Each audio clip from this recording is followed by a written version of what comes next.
ഒരു പ്രൈവറ്റ് കമ്പനിയിൽ അത്യാവശ്യം നല്ല ശമ്പളത്തോടു കൂടി ജോലി ചെയ്യുന്ന ഒരു വ്യക്തി, നമുക്ക് അദ്ദേഹത്തെ സഹദേവൻ എന്ന് വിളിക്കാം. 37 വയസ്സാണ് സഹദേവന്. അദ്ദേഹത്തിന്റെ ഭാര്യയും ഒരു സ്വകാര്യ കമ്പനിയിൽ ജോലി ചെയ്യുന്നു. 2 കുട്ടികളുണ്ട്. 2 പേരും ചെറിയ ക്ലാസ്സുകളിലാണ് പഠിക്കുന്നത്. ഒറ്റ നോട്ടത്തിൽ ഒരു മികച്ച ഫിനാൻഷ്യൽ പ്ലാനിംഗ് ഉള്ള വ്യക്തിയാണ് സഹദേവൻ എന്ന് നമുക്ക് മനസ്സിലാകും. അദ്ദേഹത്തിന് സ്വന്തമായിട്ട് വീടുണ്ട്, വാഹനമുണ്ട്. ഇനി എമർജൻസി ഫണ്ടായിട്ട് 10 ലക്ഷം രൂപയോളം അദ്ദേഹം നീക്കി വെച്ചിട്ടുണ്ട്. അത് ബാങ്കിൽ ഫിക്സഡ് ഡെപ്പോസിറ്റ് ആയിട്ട് സൂക്ഷിച്ചിരിക്കുന്നു. ഇനി അദ്ദേഹത്തിനും ഫാമിലിക്കുമായിട്ട് 50 ലക്ഷം രൂപയുടെ ഹെൽത്ത് ഇൻഷുറൻസ് പ്ലാൻ ഉണ്ട്. അതോടൊപ്പം തന്നെ അദ്ദേഹത്തിന് 1 കോടി രൂപയുടെ ടേം ഇൻഷുറൻസ് പ്ലാനും ഉണ്ട്. ഇവർക്ക് 50 പവനോളം സ്വർണ്ണാഭരണങ്ങളുണ്ട്. ഇദ്ദേഹത്തിന്റെ ഭാര്യ അങ്ങനെ ആഭരണങ്ങൾ ഉപയോഗിക്കാറൊന്നുമില്ല.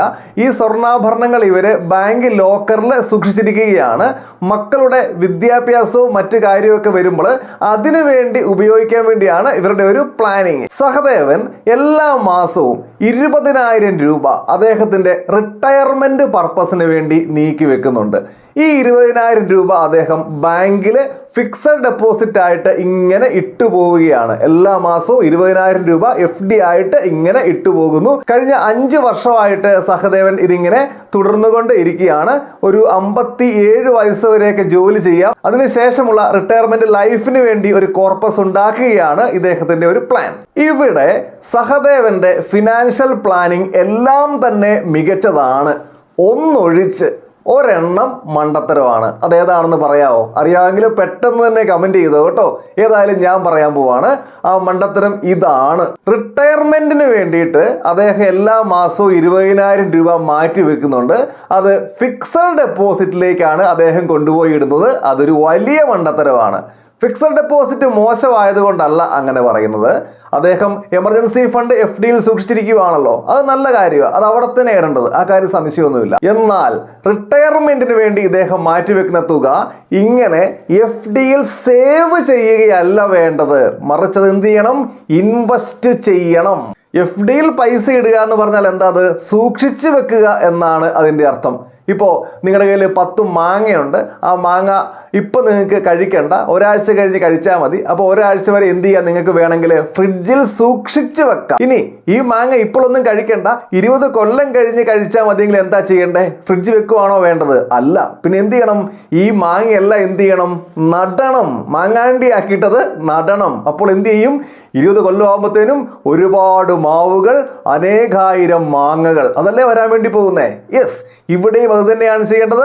20,000 രൂപ എല്ലാ മാസവും സൂക്ഷിച്ചു വെക്കുകയല്ല ചെയ്യേണ്ടത്, മറിച്ച് എന്ത് ചെയ്യണം? നടണം. എന്ന് പറഞ്ഞു കഴിഞ്ഞാൽ ഇൻവെസ്റ്റ് ചെയ്യണം. സഹദേവൻ ഈ കാര്യത്തിൽ കാണിച്ചിരിക്കുന്നത് വലിയ മണ്ടത്തരമാണ്. ഇനി എവിടെയാണ് സഹദേവൻ ഇൻവെസ്റ്റ് ചെയ്യേണ്ടത്? ഇത് അദ്ദേഹം മ്യൂച്വൽ ഫണ്ടുകളിൽ SIP രീതിയിൽ നിക്ഷേപിക്കണം. അദ്ദേഹത്തോട് അദ്ദേഹത്തിന്റെ സുഹൃത്തുക്കളൊക്കെ ഇതേപ്പറ്റി പറഞ്ഞിട്ടുണ്ട്.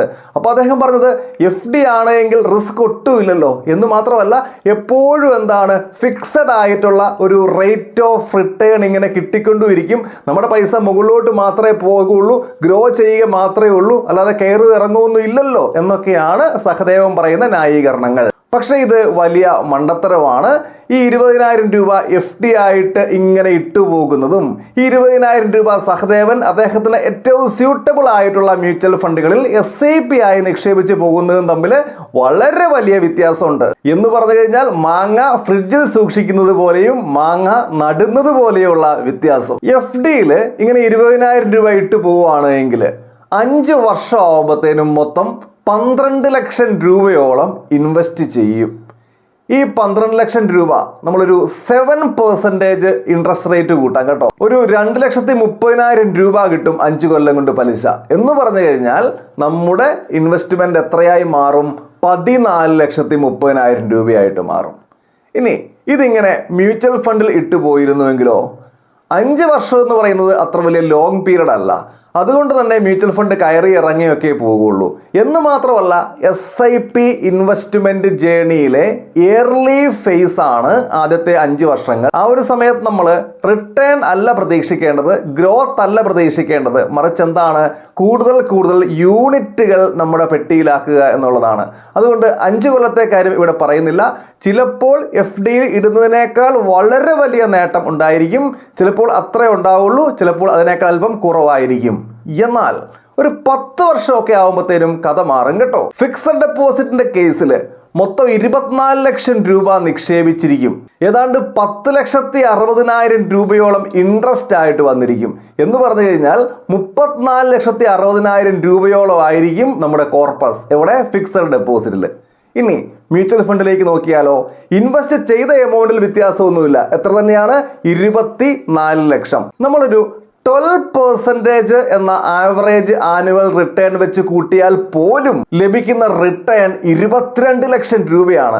എന്ന് പറഞ്ഞു കഴിഞ്ഞാൽ നമ്മുടെ ആ കോർപ്പസ് 46 ലക്ഷം രൂപയായി മാറും. കണ്ടോ വ്യത്യാസം? ഇതൊന്നും അല്ല കേട്ടോ വ്യത്യാസം, വരാൻ പോകുന്നതേ ഉള്ളൂ, കാണാം. ഇനി 15 വർഷം കഴിയുമ്പോൾ FDയുടെ കേസിൽ നമ്മൾ ഇൻവെസ്റ്റ് ചെയ്ത എമൗണ്ട് എത്രയാകും എന്നറിയാവോ?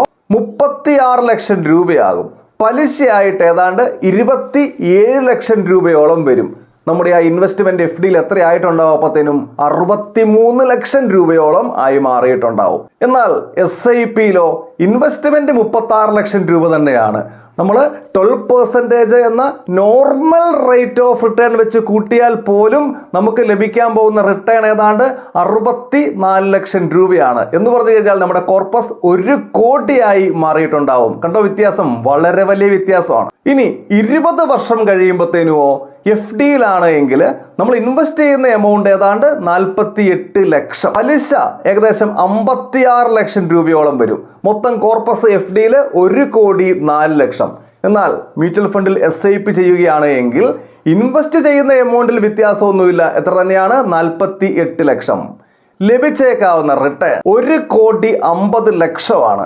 നമ്മുടെ കോർപ്പസ് ഏതാണ്ട് 1,98 ലക്ഷം രൂപയിലേക്ക് എത്തും. നമ്മുടെ സഹദേവന്റെ കേസിൽ 25 വർഷം വരെയാണ് അദ്ദേഹത്തിന് ഇൻവെസ്റ്റ് ചെയ്യാൻ സാധിക്കുക. കാരണം 32-ാം വയസ്സിൽ അദ്ദേഹം ഇൻവെസ്റ്റ്മെന്റ് ആരംഭിച്ചു. ഒരു 57 വയസ്സാവുമ്പോഴത്തേനുമാണ് അദ്ദേഹം റിട്ടയർമെന്റ് ലൈഫിലേക്ക് കടക്കാൻ വേണ്ടി ആഗ്രഹിക്കുന്നത്. അങ്ങനെയാണ് എങ്കിൽ 25 വർഷമാകുമ്പോൾ ഫിക്സഡ് ഡെപ്പോസിറ്റിൽ എത്ര രൂപ ഇൻവെസ്റ്റ് ചെയ്ത് കാണും സഹദേവൻ? 60 ലക്ഷം രൂപ ഇൻവെസ്റ്റ് ചെയ്ത് കാണും. പലിശ ഏതാണ്ട് 1,02 ലക്ഷം രൂപയായിട്ടുണ്ടാവും. മൊത്തം കോർപ്പസ് ഫിക്സഡ് ഡെപ്പോസിറ്റിൽ 1,62 ലക്ഷം രൂപ. ഇനി ഇത് SIP ചെയ്ത് ഇങ്ങോട്ട് പോരുകയായിരുന്നെങ്കിലോ എന്താ അവസ്ഥ? ഇൻവെസ്റ്റ് ചെയ്യുന്ന എമൗണ്ടിൽ വ്യത്യാസമൊന്നുമില്ല. എത്ര തന്നെയാണ്? 60 ലക്ഷം. ലഭിച്ചേക്കാവുന്ന റിട്ടേൺ 3,15 ലക്ഷം രൂപയാ. എന്ന് പറഞ്ഞു കഴിഞ്ഞാൽ എത്രയായി മാറും കോർപ്പസ്? 3,75 ലക്ഷം രൂപയായി മാറും. ഈ വീഡിയോ കാണാൻ നിങ്ങൾ തെറ്റിദ്ധരിക്കരുത്.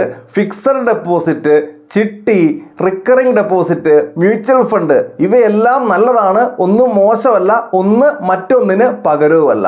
ഇവ ഓരോന്നിൻ്റെയും കൃത്യമായ ഉപയോഗം എങ്ങനെയാണ് എന്നും നമ്മുടെ പോർട്ട്ഫോളിയോയിൽ ഇവയെ എങ്ങനെയാണ് ഉൾപ്പെടുത്തേണ്ടതും എന്നതിനെ പറ്റിയുള്ള വ്യക്തമായിട്ടുള്ള വീഡിയോകൾ നമ്മൾ മുമ്പ് ചെയ്തിട്ടുണ്ട്. ദയവായിട്ട് അതൊക്കെ നിങ്ങൾക്ക് നമ്മുടെ ചാനലിൽ വന്ന് കാണാവുന്നതാണ്. ഇവിടെ പറഞ്ഞു വെച്ചത് ഇതാണ്: ലോങ് ടൈമിലേക്കുള്ള ഇൻവെസ്റ്റ്മെന്റ് ആണ് ഉദ്ദേശിക്കുന്നത് എങ്കിൽ അവിടെ ഫിക്സഡ് ഡെപ്പോസിറ്റോ റിക്കറിംഗ് ഡെപ്പോസിറ്റോ സ്യൂട്ട് ആവില്ല. മറിച്ച് SIP, മ്യൂച്വൽ ഫണ്ടിൽ SIP രീതിയിൽ ഇൻവെസ്റ്റ് ചെയ്ത് നമുക്ക് വളരെ വലിയൊരു കോർപ്പസ് ഉണ്ടാക്കാൻ വേണ്ടി സാധിക്കും. ഇൻഫ്ലേഷനെ ബീറ്റ് ചെയ്യുന്ന രീതിയിൽ നമ്മുടെ പണത്തെ നമുക്ക് വളർത്തിയെടുക്കാൻ വേണ്ടി സാധിക്കും. ഈ ഒരു വിഷയവുമായി ബന്ധപ്പെട്ട നിങ്ങളുടെ അഭിപ്രായങ്ങൾ തീർച്ചയായിട്ടും കമന്റ് ചെയ്യുക. മറ്റൊരു ദിവസം മറ്റൊരു വിഷയവുമായി നമുക്ക് വീണ്ടും കണ്ടുമുട്ടാം. എല്ലാവർക്കും നന്ദി.